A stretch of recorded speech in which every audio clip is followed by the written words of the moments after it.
今日はですね、自分のやりたいことを発信していこうというような話をしたいと思います。自分から発信しなければ、あなたはそれやりたかったんだみたいな、誰も知りませんから。あなたの心はあなたしか知らないんですよ。で、そしてですね、あなたの心自体もそれをですね、表に発信しなければ忘れちゃうんだよね。よくないですか？なんかそういえばなんか昔ちょっとでも絵とかそういうのでなんか食っていけたらなってちょっと妄想したこともあったけど、なんかどうせ無理だと思って諦めて、普通に大学入って普通に就職したんだけど、これじゃなかった気がするみたいな。これじゃないかん、すごいなみたいな。なんで俺これしてんだ今みたいなね。これ人生あるあるですよね。いや、僕の人生にはそれね、大学生ぐらいでやめました。そういうなんか他人に流されて、なんか要するに他人に流されてる状態です。簡単に言うとそれってね、自分の人生自分に全然主導権ないんですよ。もうめちゃくちゃ簡単に言うとそれだけの話なんですよ。で、自分で発信するって何かっていうとね、ツイッターにですね、いろいろ書きましたけど、もっと簡単に言うとですよ、自分の人生を自分に主導権を取り戻すって話なんですよ。簡単に言うと、めちゃめちゃ簡単に言うとそういうことなんですよ。それそうでしょ、自分の人生ですもん。自分の人生なんだから主導権は自分にあるべきなのに、気づいたらなんか知らんけど他人に主導権取られてるんですよね。それはなんでか。そうですね、自分がやりたいと思ったことね、恥ずかしくて言わないからですよ。めちゃめちゃシンプルなんですよね。あとね、これも大きい。自分って何なんだろうかっていうのはですね、発信しないとこれもやっぱ分からないんですよ。ね、初期値っていうのかな。今のあなたの状態を初期値、最初のね、値としますよ。それがですね、アニメーターになりたい度数で言ったらですね、何%なのか分かんないです。そういう、例えばですよ、僕一応アニメーションだからね、アニメーター障害者は結構多分きっと多いんでしょうっていうので、一応アニメーターになりたい度数っていうのが仮にあったとします。これが漫画家だろうがイラストレーターだろうがゲームクリエイターだろうが何でもいいんですけど、その、初期値っていうのがどのぐらいなんだろうかっていうのはですね、例えばですよ、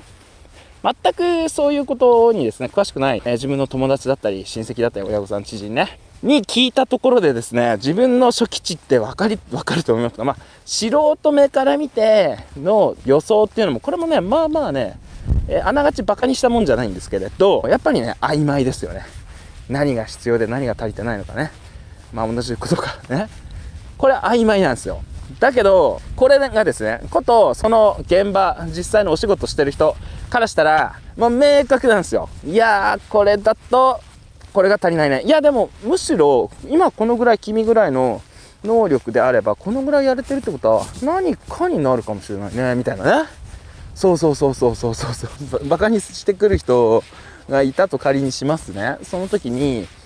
そうですかいや、あなたが好きにそれをやればいいんじゃないんですかねっていうしか言いようがないんですよ。自己発信してる、あるいは自分の思ってることを常に行動していると、実はね、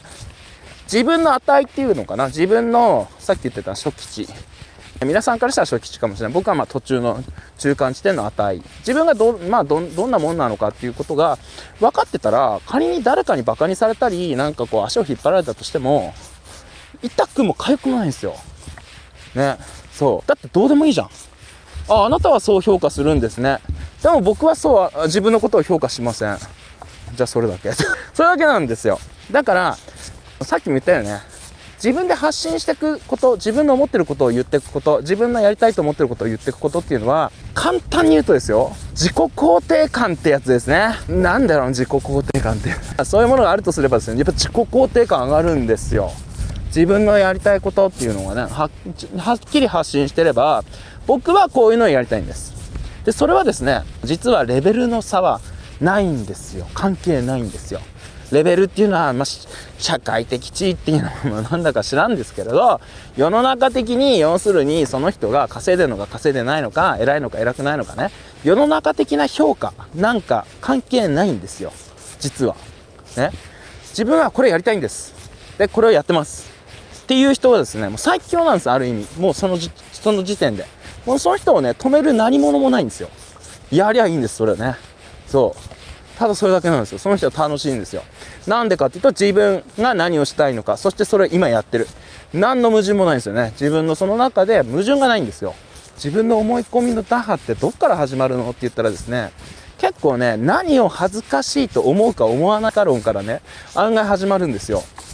そもそも自分がなんか下手なくせに、うまくもないくせにそういうのやりたいとか書いてますとかいうのが恥ずかしいとかね。そういうですね、自分の恥ずかしい自分が恥ずかしいと思ってることが多分ずれてます。その今うまくいってない人全般。恥ずかしいことは今下手なことじゃないんだよねっていうことですよ。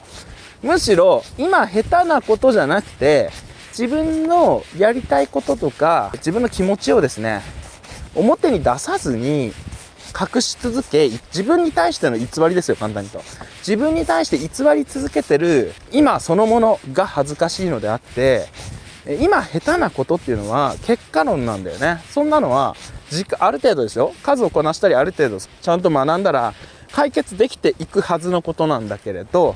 それを放置して、自分に対して偽ってる状態、これが一番恥ずかしいんだよね、そもそもが。いや、恥ずかしいはずなんですよ、本来は。なのに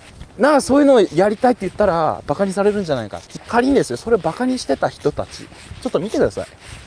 仮にそれをバカにした人がいるとすれば、あるいはあなたがそういうことを言ったらバカにするんだろうなっていう人たちを見てください。全然楽しそうな人生送ってないと思うんですよね、そういう人って。よく見てくださいよ。なんか入塾前はね、全然そういうもう絵をお金にするなんて考えられなかったって人がですね、なんかダウンロード同人で100売れましたみたいななんかそれで手に入れた数万円はなんか本当嬉しいですねみたいな、その普通にね今普通に稼いで他の仕事で稼いでるお金に比べて本当ゼロですよね。もうゼロから生み出した自分のお金っていうのは本当になんか達成感がありますみたいなことをね、この花見で言ってたね、その人ねはい。でそれはね、やっぱりその人もこういうのやりたいって発信してたんです。そしたらね、それに対しての協力者が現れるんだよね。そう協力者っていうのはやっぱり自分がこういうのをやりたいんですってこと、そしてその人の行動がそれに向かっていれば協力者が出る。ただやりたいんですって言ったってね、そんな口先だけなんじゃないのって人いっぱいいるんですよ。口先じゃなくて、まず口先で言うのはいいよね。その次に行動に移すね。自分で何をしたいか言います。そしてそれをですね、日々発信すること、それに向けて自分なりの準備をしている状態を見せる。人に見せる。で、人に見せるとこれね、不思議なんですよ。暗示がかかるんですね、自分に対して。はい。僕はこれはなんかこういう風になりたいんです。僕はこういうことをしたいんです。っていうことを周りに発信するとですね、不思議なんですよ。これね、自分に対する味伝というか呪文みたいにですね、自己暗示がかかって、やはりですね、そのようになる確率がね、全員がそうなるとは限らないですけれど、これね、じゃあ全員がそうなるとは限らない理由を言いますよね。やっぱりね、レスポンスの速さなんですよ。例えばですよ、アニメーターのプロにですね、僕アニメーター志望なんですって言って、じゃあ見せますよ。まず見せる見せないのレスポンスの速さけど、普通にですね、そのディスコードでも Facebook でもね、アニメ職の SNS でもなんでもいいんですけど、パッと見せりゃいいじゃないですか。どう思われるのかなとか、なんて言われるのかななんてことをやってる間にですね、もう何年も経っちゃうんですよ、そんなの。その人に見せられるその瞬間はその時しかないんですよ。その時を逃したらですね、数年後ってのはね、次があると思っちゃダメです。まずこのレスポンスの速さ、遅さでしょ、その1で。その2、アドバイスをもらったとします。それに対して逆ギレしてどうすんですかっていう話ですよね。あ、そうなんですねって受け入れる。まず一旦受け入れてみる。だってじゃあ相手プロなんだから受け入れてみる。そしてその言われた通りのことをやってみる。そしてまたその人に見せる。それを繰り返す。もうこれ以外ない。その人だけじゃなくていいよ。いろんな人に見せればいいね。って3人ぐらい見せたら残酷なほどですね、同じことを言われます。あの人がこう言ってた、じゃあこっちの人はどうだろう、同じこと言います。ほぼ多分大体3人見せたら大体同じこと言います。はい。だから逃げようがないです。現実なんです。これは現実として、受け止めるべきことだということですね。3人が同じこと言ったら多分間違いなく、はい。そしたらその言われたことをですね、ひたすら繰り返す。それだけです。はい。それが、自分がですねやりたいことを現実にする方法です。なんか今やってる自分が大事なんですよ。今やってる自分が大事なんてね、本当ね、それは無理です。はっきり言って。いや、今の自分が大事でしたら、でそれがですね合ってたらですよ、そのやり方が合ってるのであれば 1,2 年とせずですね、あなたは大成功してるはずなんですよ。僕もですね分かります、めちゃくちゃその気持ち。僕のゴルフの打ち方が合ってたらもう 3,4 年ぐらいやってんで、も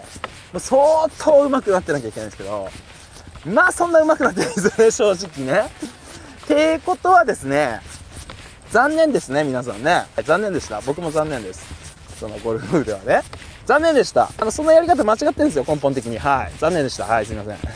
そういうことです。根本的に間違ってる前提で全部を見直すような気概がなければ無理なんですよ、そもそもが。だってもしもそのやり方合ってんだったらもうあなたうまくいってるはずだもん。はい、うまくいってないんですよだって。ってことは間違ってるんですよ。でどっから間違ってんのって、すっごいなんか一部分かもしれないですよ、全部かもしれないですね。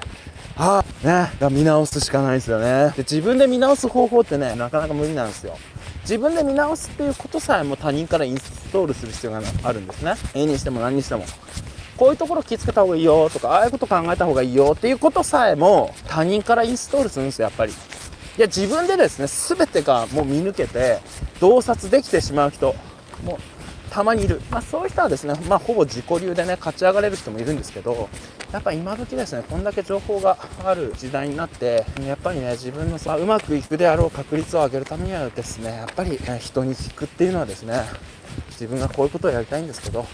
それに向けてこういうことをしてるんですけれどどう思いますかねって聞くのがですね、最短最速ルートかなと思いますよ。そう言われたことを全部やる。そう一回やってみる。正確に忠実に。大体ですねここでですねまた自己流が入ってくるんですね。どっかで自己流を混ぜちゃう。勝手に自分に都合よく解釈する。そういうことを途中でやります。全部無駄無駄すいません、全部無駄です。ただ趣味でやる分には楽しいの一番なんで、好きにやればいいです。趣味で楽しみたい方はですね、だってそれがあなたの一番の世界なんだもん。でもね僕ねゴルフ趣味にしてますけど、やっぱり上手くなった方が楽しいですよ。どう見ても自分が思った通りに打ちたいんですよ。自分の思った場所にねボールをね転がしたいんですよ、ゴルフ場で。それが楽しいんですよ、どう考えても。毎回なんかスライスでなんか変な方行って林の方に飛んだげんなりしますもんね。そういうのをですねいっぱい味わうとですね、げんなりするじゃないですか。どう書いてもね、線を引っ張ってもですね、なんでこんな変な形になっちゃうんだろうみたいなさ思うでしょ。それはねもうねやっぱりねプロの書き方でね書くしかないんですよ。僕がなんで一応アニメ業界で10年ぐらいやって、しかもその後アニメ飼育っていうものでね今こうやってねお仕事ねできてるかっていうと、そりゃ発信し続けてるからですよ。アニメーターやってる時もそうでした。だから自分の仕事をそうね、東京もそこですよね、常に発信し続けるからです。もちろんですね、本当の職人気質のアニメーターさんだったり漫画家さんでも完全に連載持ってて、なんかそう本当ロングスパンで、自己発信はもう漫画書いたものだけで OK でとかね、そういうですねもう完全に仕上がってる状態でそこでループでねいけるや自分大丈夫だって思う人はそれはそれでいいと思うんです別にね。なんだかんでみんなですねこうがむしゃらにですねなんかやる必要はないと思うんですけどね。ただ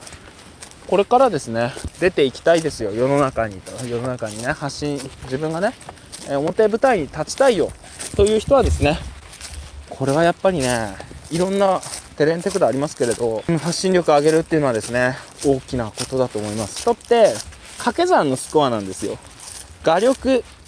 発信力、コミュ力、もろもろ全部掛け算して結果としての今っていうのがあるんですよ。だからそういうのが苦手な人はですね、誰が見てもその一枚が奇跡のようにうまければみんなが振り向いてくれる。逆にそういう人は発信力ね、もう絵だけにもうなんていうのかな、しかも業界内とかそのプロの中での評判で十分食っていける。逆に言うと相当うまくないとそれは無理ですね。だから掛け算なんですよ、全ては。能力っていうのは掛け算で決まるんで、僕は正直自分の絵をそんなにうまいと思ってませんのであと発信力があるかないかはいやどうでも、好きなんですね。発信が好きなんですよね。喋るの好きなんで、そもそもそもそも喋るのが好きだし、そもそも人と会うのが好きなんですよ、僕は。なのでアニメシェイクみたいなことをやってるわけですよね。だからそれは別に誰がいいとか悪いとかじゃなくて、自分に合ったことをやればいいんじゃないかなと思いますね。その人が外から見てて何やりたい人なのかはっきり分かる人は、大なり小なりですね、遅かれ早かれその人成功するように決まってるんですよ。もうはっきりしてるんですよ。これだけです。もうめちゃくちゃ簡単です。その人の行動もその人の発信も一致してて、やってることに守備一貫性があるね。もうこれはその人はうまくいかざるを得ないんですよ。なんでかって言ったら、この時間をですね無駄に使ってないからです。じゃあ時間を無駄に使うって何かって言ったら、世間体がどうだとか、本当は自分はこうだとか、親がどうだとか、周りはどうだとか、どうでもいいことあるいはですね気にしすぎてですね、やりたいこととやってることと言ってることと、もう全てがちぐはぐパラパラ、意味が分かんない。いやだったらさみたいな、だったらこうすればよくない、だったらこうすればよくないって、もう周りがですね、もうすぐ突っ込みたくなるような感じの人、残念ですが多分うまくいかない。もう突っ込みどころ満載の人、それ本当君やりたいのって、いやおかしくないみたいな、いやおかしくないそれみたいなね、なんか聞いててちぐはぐな人、無理です。これ多分チューニングされてないんです。自分っていうものが何なのか分かってない。自分がまずさ、ほら Google マップとかあるんじゃないですかね、目的地はどこどこですみたいなさ、こうなんとか経路に向かいますみたいなね、あれはですね GPS で自分っていう位置がですねどこにあるかはっきり正確に分かってるからね、経路をね案内してくれるんですよね。あれがですね、まず自分のいる位置が分かんなかったですね仮にアニメーターになりたい、アニメ監督になりたいよね、イラストレーターになりたい、なんでもいいですけど、そんなのどうでもいいですけど、皆さん好きなものになればいいですけど、目的地がここらしいですがあなたの位置が分かりませんって言って回答不能なんですよ。生き方が分からないになるんですね。あなたは何なのか分からなければ目的地が何か分かりませんって言われて終わるんですよ。目的地までの経路は説明できませんって言って終わるんですよ。なぜかあなたの場所が分からないからっていうね。これは一番大事なことはやっぱ自分のチューニングなんですよ、結局は。で自分のチューニングをするためには発信するしかないんですよ。めちゃめちゃそれだけなんですよね。自分のボール、自分っていうボールはですね、どのぐらいの硬さなのか柔らかさなのか、バウンドの仕方なのか、どのぐらい正確に戻ってくるのか来ないのかも含めてね、どの程度のものなのかは投げて壁にぶつけないと分かんないんですよ。その壁っていうのは他人なんですよ、ね、それは一人っていうね他人でもいいし、大人数でもいいですけれどね、それは SNS とかそう大人数に対してのいいねって形でもいいし、一人の個人でもいいです。それはどんな形でもいいんだけど、壁ですよ。壁に投げて初めて自分っていうものが分かるんだよ。